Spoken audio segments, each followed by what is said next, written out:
आपने अक्सर लोगों को कहते सुना होगा कि कभी भी ज़िंदगी में किसी गरीब या मस्कीन या यतीम की आह मत लें। यानी इन लोगों को तंग नहीं करना चाहिए या इनकी आह नहीं लेनी चाहिए आपको। अब ये जो आह लेने का जो कॉन्सेप्ट है ना, ये हमने सिर्फ़ इन्हीं लोगों के बारे में हमें लगता है कि सिर्फ़ ऐसे ही लोगों की हमें आह लग सकती है, इसके अलावा इस कैटेगरी के अंदर कोई और शख्स नहीं आता।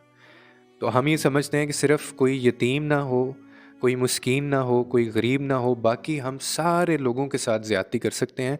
उस बंदे की हमें आह या उस बंदे की हमें जो है ना बददुआ नहीं लग सकती, जबकि ये गलत है।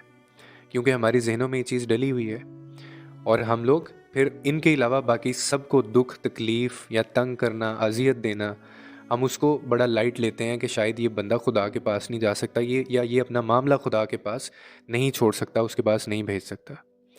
तो आपकी इत्तला के लिए अर्ज़ है कि ये जो आह लगने का जो कॉन्सेप्ट होता है ना, सिर्फ़ इन 3 लोगों या इन 3 तबकों के साथ नहीं जुड़ा हुआ। इसमें आपके तमाम रिश्तेदार आते हैं, इसमें चाहे वो महरम हो, चाहे वो गैर महरम हो, चाहे वो आपके रिश्तेदार हों, चाहे वो आपके दोस्त हों, चाहे वो आपकी बीवी हो, चाहे वो आपका कोई कोलीग फ़ेलो हो या चाहे कोई ऐसा शख़्स जिसको आप नहीं जानते। ऐसे बंदों की भी बद्दुआ लग सकती है और ऐसे बंदों के साथ जब आप ज़्यादती करते हैं ना, तो वो अल्लाह ऐसे लोगों की आह भी उसी तरह सुनता है जैसे किसी गरीब, मस्कीन या यतीम की सुनता है, क्योंकि अल्लाह कभी भी नाइंसाफ़ी करने वाला नहीं है।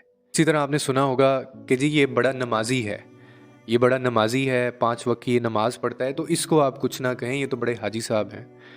तो मैं अक्सर ये सोचता हूँ कि जब अल्लाह ने खुद यानी उसकी जो अपने अमल हैं वो उसकी नमाज़ों से, उसका जो किरदार है वो उनसे नहीं मिल रहा होगा, नमाज़ी है, तो क्या इसका ये मतलब है कि वो जिसका मर्ज़ी दिल दुखाए, जिसको मर्ज़ी वो अज़ियत दे?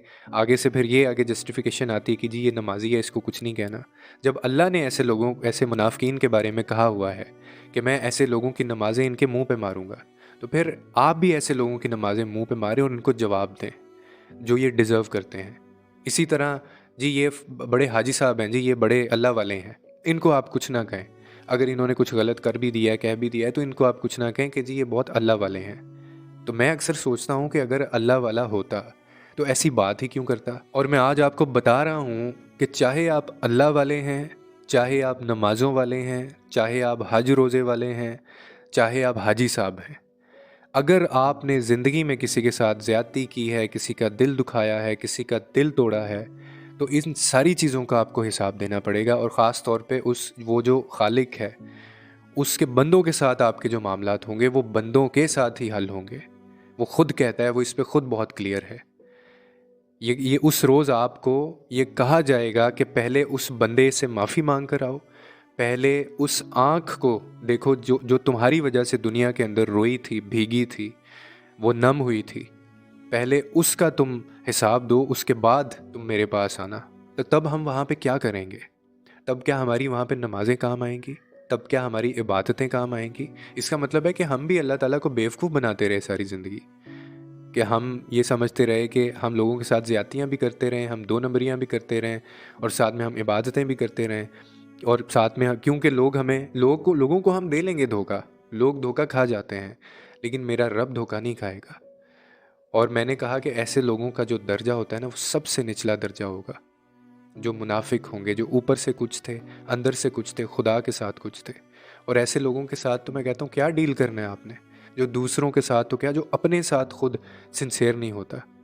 तो जैसे इलामा इकबाल का भी है कि अगर तू किसी और का नहीं बनता, ना बन, अपना तो बन।